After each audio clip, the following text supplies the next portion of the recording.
Kenapa kita baca nih yang untuk kalangan kita ini pakai angka dulu, maksudnya sampai misalkan sampai 100, sampai 400, kenapa? Inilah yang diwariskan oleh para nabi. Siapa yang zikir hasbunallah, dia akan menjadi pewaris daripada Nabi Ibrahim alaihissalam. Siapa yang zikir la ilaha illa anta subhanaka inni kuntu minadh dhalimin, siapa tuh? Warisan itulah yang harus kita ambil pada diri kita.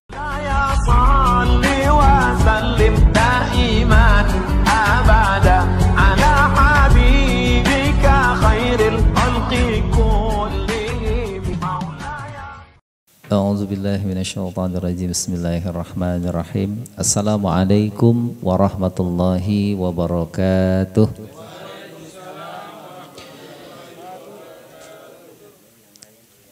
Nahmaduka wa nasturuka wa nastaghfiruka wa na'udzubika min azabika ya zal jalali wal ikram. Wa nusalli wa nusallimu ala sayyidina Muhammadin wa ala alihi wa ashabihi ajma'in. Faqala ta'ala fi kitabihil karim, a'udzu billahi minasyaitonir rajim. Ya ayyuhalladzina amanu ista'inu bis-sabri was-salah innallaha ma'as sabirin. Shadaqallahul azim. Wa qala an-nabiy sallallahu alaihi wasallam ajaban li amril mu'min inna amrahu kullahu khair. Shadaqallahul azim wa shadaqa rasuluhun nabiyul habibul karim wa nahnu ala dzalika minasyahidin wa syakirin walhamdulillahi rabbil alamin. Apa kabar bapak-bapak semuanya? Sehat ya? Sehat lahir batin ya? Mudah-mudahan kebersamaan ini mengundang keridhaan Allah Subhanahu wa taala kepada kita semua. Minta maaf kemarin nggak bisa hadir karena ada satu hal. Pokoknya kalau sini prioritas, tapi kalau memang ada satu hal berarti udah nggak bisa kesini benar-benar ya. Mudah-mudahan di malam hari ini bersama kita guru kita ya, Ustadz Nasruddin, juga sepuh kita Bapak Al-Ustadz Kasirun, mudah-mudahan semuanya dirahmati Allah, dimuliakan Allah Subhanahu wa taala. Terkhusus juga kepada Sibul Bait itu Pak Haji Supriyadi, orang tua kita. Mudah-mudahan keberkahan juga melimpah dari beliau, juga telah menyediakan tempat buat kita. Keberkahannya nyampe ke rumah kita juga nanti, amin ya robbal alamin. Asbab langkah kita menuju majelis ilmu ya, juga para jamaah sekalian, para guru semuanya, adik-adik, mudah-mudahan sehat semua adik-adik ya. Baik, sebelum kita mulai, setelah kita bersyukur kepada Allah, kita berselawat kepada Nabi kita Muhammad sallallahu alaihi wasallam. Ya Nabi salam alaika, ya Rasul salam alaika, ya Habib salam alaika, salawatullah alaika. Sama-sama. Ya alaika, ya Rasul salam alaika, ya Habib salam alaika, salawatullah alaika. Anta syamsun anta badrun anta nurun fauqa nuri, anta iksirun wa ghali,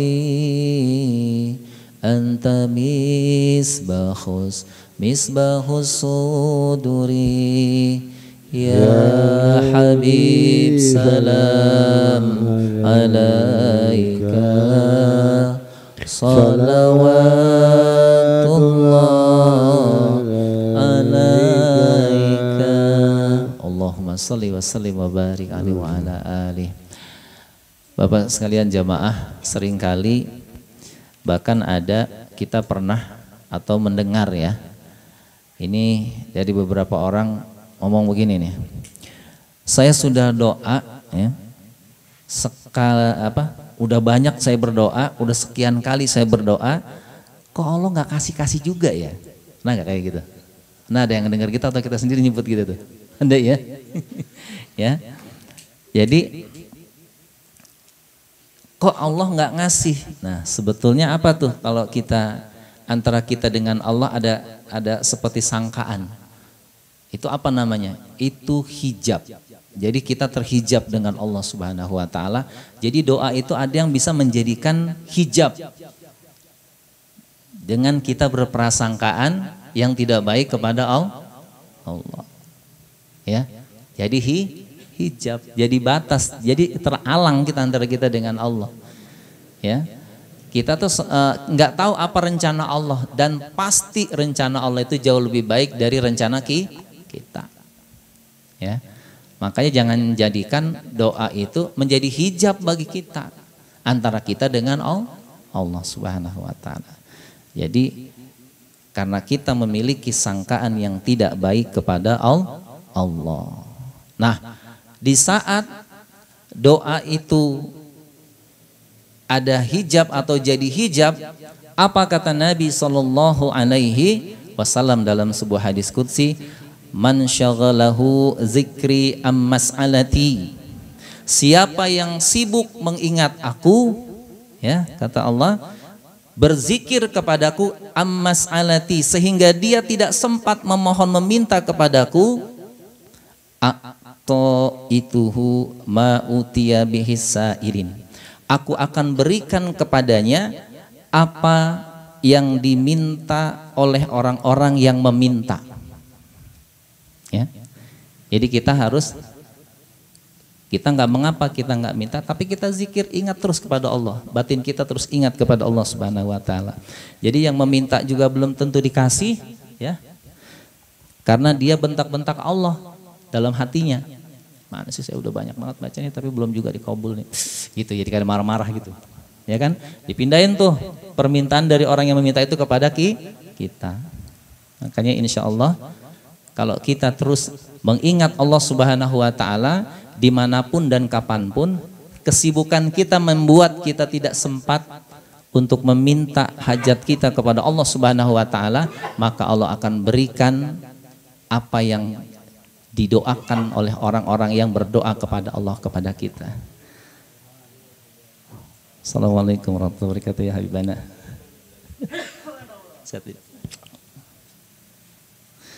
Alhamdulillah, guru kita Habib Agil sudah hadir. Mudah-mudahan beliau disehatkan oleh Allah Subhanahu wa taala, diberikan keberkahan dan juga terus bisa memberikan ilmu yang bermanfaat untuk kita semua. Amin ya rabbal alamin, ya. Ada lagi yang ngomong gini. Ada lagi yang ngomong gini nih. Saya sudah sholat, saya sudah zikir, tapi kok nggak ada atau nggak dapat kerjaan juga nih bagi yang belum kerja, ya. Saya udah amalan ini saya baca, amalan itu saya baca, amalan yang menarik rezeki saya baca, ya. Udah saya baca semuanya, tuh. Tapi kok nggak dapat kerjaan juga. Kenapa? Jadi sebetulnya antara kerjaan dengan zikir itu kedua yang berbeda, ya. Kalau kerjaan mah di atas, kalau kerjaan itu kita harus bertebaran di muka bumi. Kalau doa itu kita atau ibadah di atas sajadah. Salat di atas sajadah. Nah, kalau kita mau dapat kerjaan jangan cuman di atas sajadah, tapi kita usaha, kita keluar. Nanti pada saat kita keluar kita menemukan sesuatu yang membuat kita jadi punya pekerjaan. Jadi nggak bisa ngandelin kita cuman hanya berdoa dan melaksanakan sesuatu yang kita anggap itu adalah ibadah, ya. Nah, maka dia sholat itu tentu saja di atas sajadah. Kalau cari kerjaan, jalan di muka bumi Allah, itu dua hal yang berbeda. Jadi jangan disama-samain, gitu ya. Jadi dua-duanya itu harus diikhtiarkan maksimal, gitu, ya. Nah, kalbu kita seringkali nih kehausan dan kelaparan karena kita seringkali hanya fokus kepada jasadiah kita, zohirnya kita, ya, lahiriah kita. Nah, kemudian bagaimana agar kolbu kita sehat, kolbu kita jadi bahagia dan terhindar dari yang namanya penyakit hati, penyakit kolbu. Karena ada nih yang namanya penyakit kolbu ini sulit sekali untuk dihilangkan, dihapus. Dosa kolbu tuh akibat dari penyakit kolbu. Susah nggak hilangnya? Susah, karena tidak kelihatan. Melihat orang yang taat itu belum tentu sempurna dia taat. Bisa jadi kolbunya itu memaki orang yang berbuat maksiat, ya. Matanya nunduk nih ketika ada orang yang nggak pakai hijab atau nggak pakai jilbab lewat. Matanya nunduk, tapi di hatinya bilang gini, ini yang lewat ahli neraka nih, yang lewat ahli maksiat. Dosa nggak tuh? Dosa, ya. Jadi kolbu ini harus benar-benar kita jaga. Kita lebih hati-hati, jangan sampai kita ini ada di masjid, kita ada di majelis taklim, tapi hati kita memaki orang lain. Hati kita kotor terhadap orang lain. Nah, biasanya yang seperti ini ditandakan seringkali dia gelisah. Jadi yang menyebabkan gelisah bisa jadi penyakit hati yang terdapat, yang bersemayam di dalam kolbu kita, ya. Nah, kita kepengen terhindar dari penyakit hati. Nutrisi kolbu kita ini apa nih? Adalah zikir yang diwariskan oleh para nabi. Maka ketika hati ini hampa, hati ini gelisah, cemas, dan kita menginginkan mendapatkan ketenangan hati, maka bacalah zikir warisan dari para nabi. Ya, apa tuh? Misalkan hasbunallah wa ni'mal wakil. Itu nabi siapa?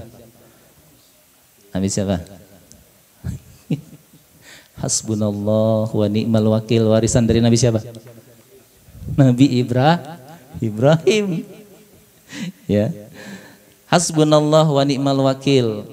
Kenapa kita baca nih yang untuk kalangan kita ini pakai angka dulu, maksudnya sampai misalkan sampai 100, sampai 400. Kenapa? Supaya nanti kita kalau sudah terbiasa sering melantunkan zikir, hati kita tuh betul-betul nyatu antara hati, lisan, pikiran, semua nyatu ke dalam satu zikir tersebut. Ya. Jadi sebetulnya kalau udah sampai makomnya makom mahabbah, ya, itu zikir itu nggak perlu pakai angka lagi, udah nyatu langsung. Kalau kita nih perlu latihan, sehingga agak banyak, mudah-mudahan dapat deh tuh yang masuk di dalam zikir kita sesuai dengan apa yang diinginkan. Nah, berapa banyak baca hasbunallah wa ni'mal wakil supaya hati kita menjadi tenang? Bacalah sehari itu 450, ya. Ini zikir yang diajarkan oleh Maulana Imam Abu Hasan As-Sajili. 450 hasbunallah wa ni'mal wakil. Hasbunallah wa ni'mal wakil. Itu sedikit apa banyak loh? Hah? Dikit. Megang HP aja bisa lama tuh. Berjam-jam. Ya enggak? Lihat Facebook, lihat YouTube, itu bisa berjam-jam. Main game berapa jam? Baca hasbunallah wa ni'mal wakil 450 itu cuma 15 menit. Nanti itu kenyang tuh kolbu kita tuh. Ya, kolbu kita kenyang tuh, ya, kalau kita setiap hari baca hasbunallah wa ni'mal wakil, hasbunallah wa ni'mal wakil. Itu cuma 15 menit, ya. Tapi nanti kerasa kita, efek di dalam hati kita itu kalau ada penyakit bisa keluar tuh penyakit, ya. Inilah yang diwariskan oleh para nabi. Siapa yang zikir hasbunallah, dia akan menjadi pewaris daripada Nabi Ibrahim alaihissalam. Siapa yang zikir la ilaha illa anta subhanaka inni kuntu minal zalimin, siapa tuh? Akan mewarisi rohani Nabi Yunus alaihissalam. Kenapa? Kenapa demikian? Nabi mengatakan al ulama warasatul anbiya. Setiap ulama dia akan mewarisi para nabi. Ya. Jadi nabi ini kan bukan dokter. Nabi juga tidak baca kitab. Nabi baca yang ada di kolbunya Nabi. Jadi yang diwariskan nanti yang di kolbunya Nabi itu kepada apa? Para ulama. Bukan yang diwariskan dalam bentuk jabatan, bukan yang diwariskan dalam bentuk kitab, tapi dalam bentuk kolbu. Karena Rasulullah itu lewat kolbu, beribadahnya dengan dasar kolbu, semua dengan kolbu. Maka ketika kita telah terwarisi, maka kolbu kita akan jauh lebih baik, jauh lebih sempurna. Syariatnya adalah hadir di majelis ilmu, belajar sehingga sampai dengan paham, baru kita bisa melaksanakan apa yang kita bisa laksanakan sesuai dengan apa yang diinginkan oleh Allah Subhanahu wa taala. Maka sekali lagi, orang yang mewarisi kenabian itu mewarisi kolbunya Nabi.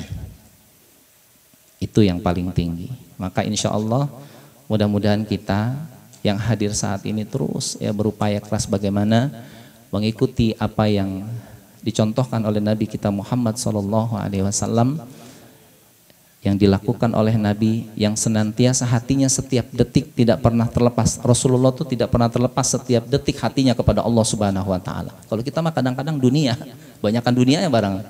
Ya, paling ingat Allahnya berapa kalau dihitung jam paling nggak lama gitu, sebentar. Tapi Rasulullah setiap detik hatinya terpaut kepada Allah Subhanahu wa taala. Itulah yang harus kita ambil, warisan itulah yang harus kita ambil pada diri kita. Sehingga kemanapun kita berjalan, dimanapun kita berada, hati kita senantiasa terpaut kepada Allah Subhanahu wa taala. Mungkin itu saja mungkin yang dapat disampaikan, kurang lebihnya mohon dibukakan pintu maaf yang seluas-luasnya. Barangkali dari guru-guru kita akan menambahkan apa yang tadi disampaikan atau mungkin ada yang lain. Dari saya cukup sekian, wabillahi taufiq wal hidayah. Wassalamualaikum warahmatullahi wabarakatuh.